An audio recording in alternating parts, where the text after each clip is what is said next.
Good morning. Appreciate y'all for tuning in and rocking with us for another edition of the Morning Breeze, man. Always rocking with you guys, as always, man. Outside of me, I got my guy, Mr. Media himself, Jordan JC in the building.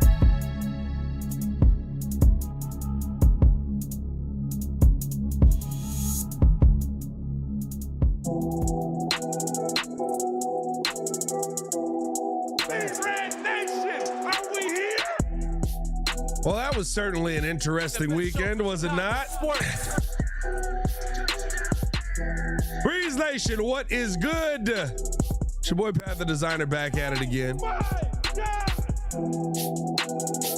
Appreciate y'all for tuning in and showing love. As always, hit that like button, subscribe to the page, leave a 5-star review. Y'all know what to do. A lot to get into on today's episode is gotta react to what the Chicago Bears did this past weekend via the draft. Because I think there are a lot of confused Bears fans in the world right now. I think a lot of us look at this with all right, some good moves made, just not the direction that we thought they were going. We'll talk about all that and more in today's episode, man. Hit that like button, subscribe to the page, leave a 5-star review. Y'all know what to do. That's right, ladies and gentlemen. We are back in action. A little bit of a different version of the Morning Breeze, not a full hour here. Just want to get on here, hit the hot topic, get the news out to you guys, of course, as everything does go. Listen, let's jump straight into it.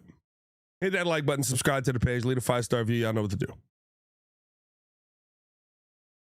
This weekend, we thought that we would be talking about on Sunday the new, at least, defensive lineman that was going to be the developmental piece on this team moving forward. And that did not happen. Now, I think we are living in a very weird world of two things can be true. Because realistically speaking, you come away with Dylan Thieneman, safety in the first round. I think that he is going to be a starter right away. I think that he's going to be a problem right away. He's from the Midwest already, an Indiana native here. He's got a 1.5 10-yard split. He's got a 4.3 40-yard dash. He hits hard. He's very cerebral. I think that is going to end up being a really good pick for the Bears. I think that Logan Jones can compete to be your starting safety. I'm sorry, your starting center on day one. I think that you got the best center in this draft. A little early, but I do believe that you came away with two legitimate pieces. I look at the Malik Muhammad pick in the 4th round, and I think, listen, this is a guy that could be competing with Tyreek Stevenson this season and Zay Frazier for that second cornerback spot. I think that he is that talented, and there's a lot of good that you got at value-wise that you got at that pick. But it's those two in the middle where you really wanted to see this Bears team address the defensive line that just really have you scratching your head as you went Sam Roush with the number 69 pick and then Xavion Thomas with the number 89 pick. By the way, that 69 pick, nice, that you traded your 2nd round pick for, that you got from DJ Moore. So essentially you got Malik Muhammad and Sam Roush for DJ Moore. Just listen, bottom line, feels like you dropped the ball. There's no ifs, ands, or buts about it. Feels like you dropped the ball. You reached. And when you talk about not addressing major needs, but you go out and you address, by the way, guys that I think are going to be talented on the field, guys that I think are going to be useful on the field, but you go out and you address tight end 3, a blocking tight end when we're usually in 13 personnel about 8% of the time. So there's not going to be a ton of time where all 3 of these guys are on the field. In 12 personnel, you want to see Cole Kmet. You want to see Colston Loveland out there. I'm not saying that Sam Roush can't get out there and be a part of that mix, but I don't expect it. You brought him here to be what he's elite at. He's an elite blocking tight end. Xavier Thomas is a special teamer. He could be somebody who could flip the field on a punt return. He could be somebody who is a gadget guy. They can play a little running back, play a little wide receiver. He can do everything. So you got tight end 3 and a gadget guy in the 3rd round. You reached.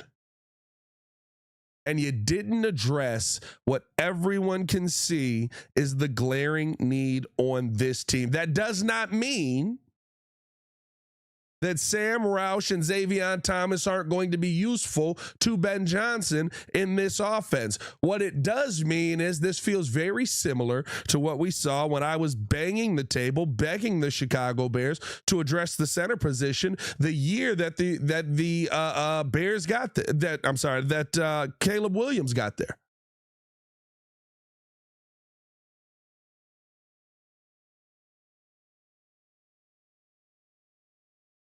Remember? Y'all don't remember this? I was like, you got to address center, bro. And we went into the offseason, all the centers were available. We didn't address it. And then we went into the draft, and we didn't address it. And now it's on to the next. Right now, I already see it. Well, we can go out there and sign Jadeveon Clowney. Well, going out there and adding, some of the defenders that are still available isn't the worst thing in the world. You can't create pressure on the quarterback. And it feels like what your philosophy is right now is the defense would have been good enough if we scored more points. And I will say the exact same thing that I said for the offensive line for years, that I said for how we were putting offenses on the field for years. I will say that exact same thing with how Ryan Poles has addressed the defensive line and what it should be. Good enough should not be good enough. I get it. You've invested heavily in this defensive line, but you were talking about investing via the draft, in a draft that it felt like, how do you not come away with a defender in this? You can't hit me with, well, it's how the draft board fell for us when you reached in the 3rd round. Make no mistakes about it. Both of these players that are on the board, and I'm not saying nobody would have drafted them, both of the players that the Bears took in the 3rd round were 7th round or out of the draft players.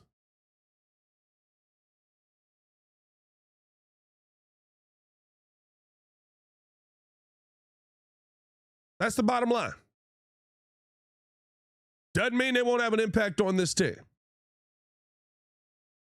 But you can't sit there and preach to me it's how the board fell in the 3rd round when you took Sam Roush before Danny Dennis Sutton came off of the board. People might have looked at you and said, Danny Dennis Sutton, ooh, a little bit of a reach. Little bit. That high in the 3rd round.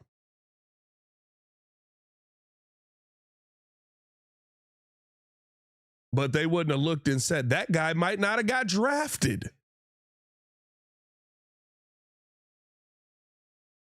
My issue is not the fact that you selected these players, because I do think that they will have an impact. It's where you selected them and what you left on the board and how you completely ignored, yet again, what it feels like our biggest need is. By the way, this isn't just a Ryan Poles issue. You can't go, oh, when the draft pick's bad, it's Ryan Poles. When the draft pick's good, it's Ben Johnson. This is Ben Johnson's fingerprints all over this, and this is his team to coach. And I'll be honest with you, I'm really excited about what the offense is going to look like. I was excited about it coming into this season anyway. I do agree with Ben Johnson when he says the second year in a system, you are going to see this team be coached different. You're going to see them, the team understand things more. You're going to see the system, kind of click a little bit quicker for a lot of these guys. And now you've got the veteran players in place that can teach the system to the next generation of players. But make no mistake about this.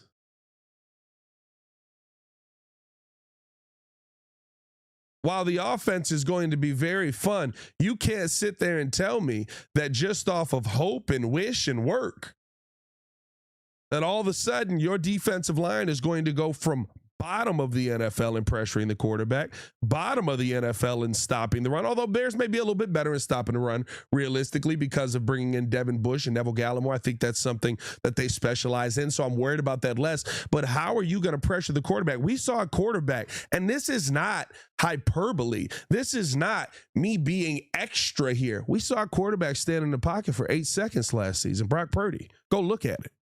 Get your stopwatch out if you need to. You saw a quarterback stand in the pocket for 8 seconds last year. And you didn't address the defensive line. And by the way, don't get me started on what the third round has been. Name me your favorite Bears third round pick. Do you want to go with a Velus Jones? Could I interest you in a Karan Amagaji? Guys who are the RAS score guys. I don't know if maybe polls has just dictated that the third round is an RAS round. But that's what I'm dubbing it. Every third round, every year that Ryan Poles is here, this is the Raz round. Don't expect nothing. This is the Raz round. Don't expect nothing.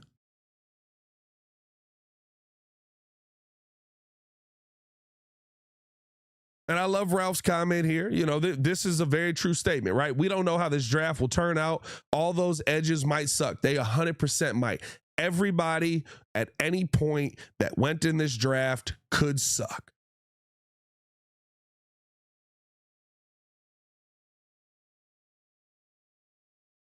But I highly doubt that everyone who went in this draft. By the way, this is not the Bears had no options to go out and get better D linemen or how the board fell or whatever it is. The options were there if you wanted to take them. Maybe someone views it as a little bit of a reach, but is it talent on the field? No one calls talented players on the field a reach because usually you don't care where they were drafted all of a sudden. The Bears had opportunities to bring some of these names in, but maybe every edge from the second round on sucks. I find that very hard to believe. And the hope is that for the first time ever, one of these third round picks hits for Ryan Poles. This is not just a this year conversation. This is going back to last season. This is going back to since Ryan Poles has gotten here. How far back you want to take it? The two biggest questions that you have, can Ryan Poles address the defensive line? Doesn't seem like it. And can Ryan Poles get a third round pick that's actually going to be on the field?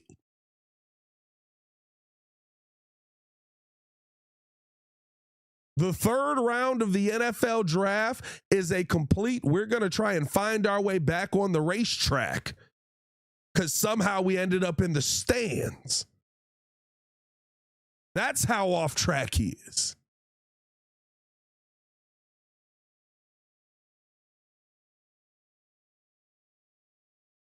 This is not a new thing.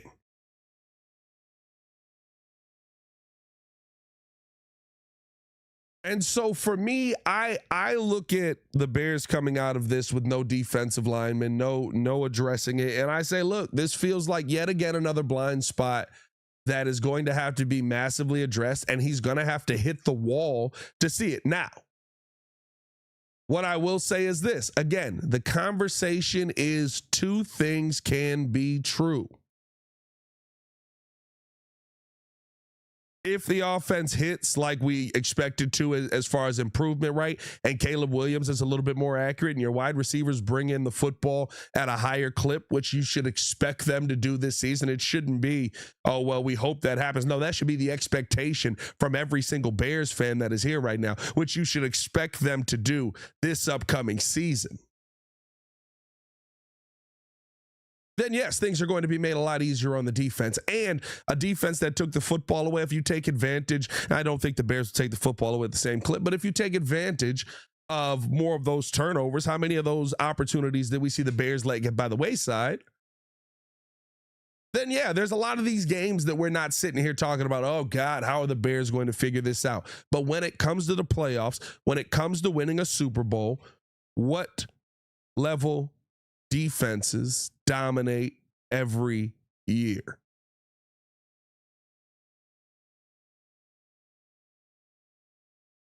You've got to go back to the one-off year where the Kansas City Chiefs were just an offensive explosion of ridiculousness to say, yeah, that's kind of that time when a top defense didn't win the Super Bowl. By the way, they were still top 15, I believe. Right around 15, but I believe still top 15. Yeah, the Bears last season defensively were 27th against the pass, 29th against the run.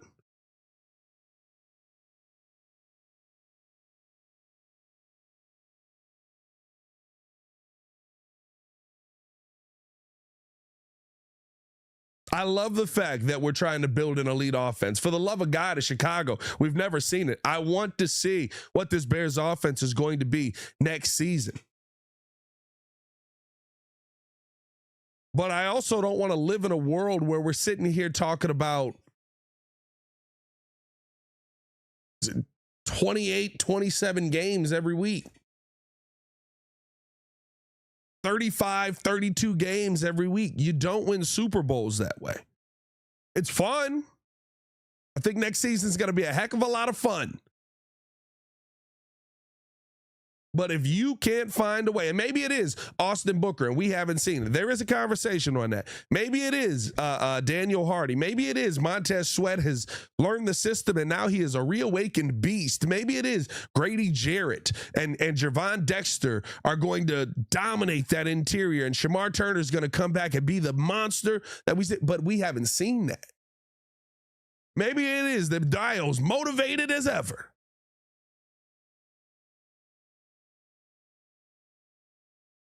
But over the last 2 seasons, you haven't been able to create an iota of pressure on quarterbacks.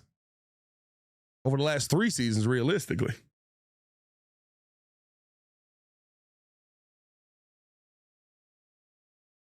That's not, oh, we're a good enough defense. That's a, sweet Jesus, this could all go really bad and we can't stop anyone or get off of the field. We saw it in moments, right? I asked Daniel Hardy about this on the Chicago Bears podcast. How do you get the moments to be what you are for the game? Because think about the second half of the Rams game. Bears defense dominant. Think about the second half of the Packers game. Bears defense dominant. I'm talking about the playoff games here. Or even how many multiple second halves we saw where the Bears defense would just turn it on and shut things down. Maybe it is just you needed a little bit of extra oomph. You needed a little extra push. But man, it just truly felt like you could go out there and find a pure pass rusher in this draft. Or somebody who could help you to stop the run in this draft. And I just don't know if you got that yet. I would love to say that it's Neville Gallimore and it's Montez Sweat and it's Shamar Turner and it's Javon Dexter and it's Grady Jarrett and it's Dio Adangbo. But this feels eerily similar to the year where we said, we need O-line, we need O-line, we need O-line, we need O-line. And then we went into the regular season and Caleb Williams was standing behind me, JC, Joel, Kidd, and Ringo. Drew was the alternate that came in later.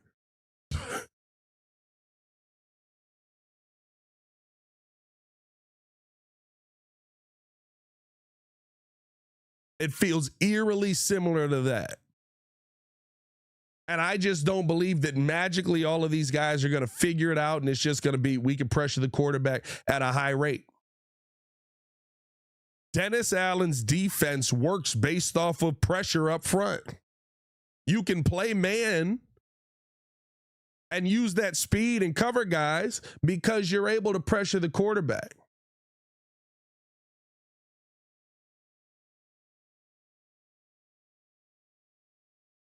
That doesn't exist here right now. You don't have that right now. By the way, over 100 and a jet. Over 200 and a jet. 200. Now again, when you go through, and I did this the other day, when you go through the game by games, it's not like the Bears were giving up 40 a week. When you start to go through the game by games, it's not like the Chicago Bears were giving up, you know, these ridiculous scores every single week. The games where you saw, you know, some really high scoring efforts. I think you look at that's, what was it? The first Detroit game was ridiculous. The Baltimore game was probably, the Detroit game is probably the worst. The Baltimore game was ridiculous. Cincy was crazy, and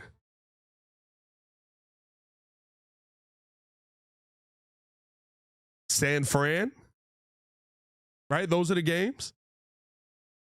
I think those are the four where you're talking about ridiculously high scoring games. So it could truly be that if you get things going offensively earlier in games and don't have to sit there and lead comebacks and don't have to sit there and you know, claw and fight your way back into the game, that all of a sudden this Bears team is just running through teams left and right.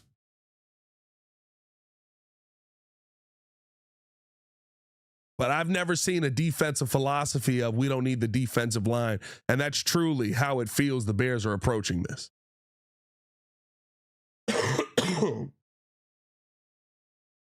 There's still a lot of offseason left. There is, you know, still opportunity for the Bears to go out there and maybe add a Cam Jordan or maybe add a Jadeveon Clowney who might give you a little bit of extra pressure. Can't say that they wouldn't. Bears did restructure a couple of contracts in Cole Kmet and why am I blanking on who else they restructured? There's one other contract in there that, you know, that opened up a little bit more money. So maybe they are looking to go out there and add somebody who is a late pass rusher on the market. Maybe they're looking to make a trade in training camp. I don't know. Here's the thing. I don't expect it because I feel like we've seen this movie before. It was just on the offensive side.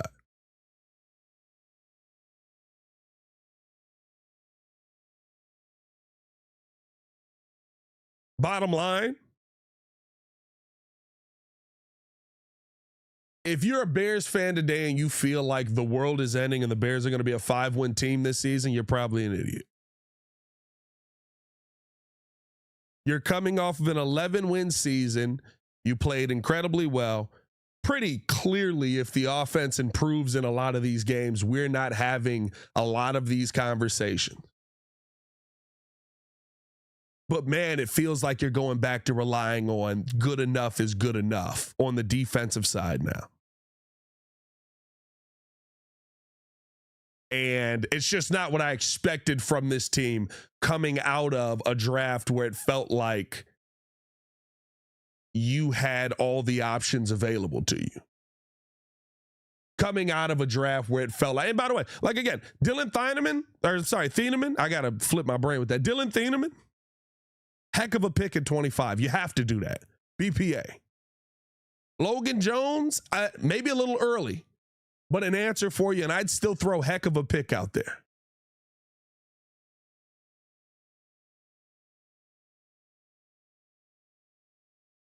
It's tough to argue BPA with what we saw in the third round. Truly is. Tough to even argue best need with what we saw in the third round. But hey, let me know how you guys feel down in the comments below.